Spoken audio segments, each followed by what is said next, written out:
like a day. And the other one, there was one just disappeared under something for a long time. And then one got stuck on a glue trap that I put out for a mouse. He started flopping around. And I had to rip that cat off. It didn't know me. It ripped up my hand. So I show up the next day at the Republican National Convention, just bloody, had not slept. I didn't know what was happening. I tried to shoo them out of my apartment. They wouldn't go. And I just wanted friends. I just wanted friends. But thank God for those cats. That's really, this is the theme.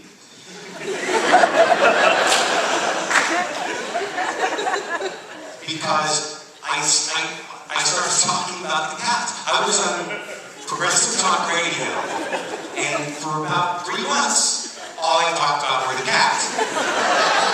Because I couldn't get them out of my house, and I started a dialogue, and then because it was a Progressive Talk radio station, I started getting emails from cat ladies who were like, I could go over and inoculate. I'm like, let's do that. That'd be a great half hour of radio.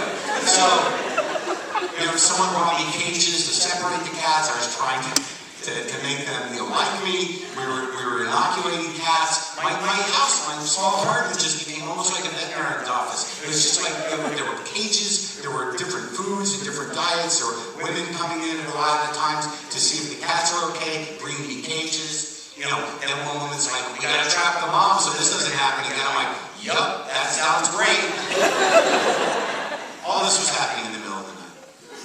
So the point being is that through those cats and through one other incident where I overcooked some lentils. This is how it all started. I overcooked these lentils to where they became almost like a tar. Like I just forgot about them completely. And then I went on the radio and I'm all jacked up on coffee and I started talking about this lentil tar and how perhaps, in primitive cultures they would use lentil tar to seal the tips of spears. And I just went off on this tangent for like 10 minutes.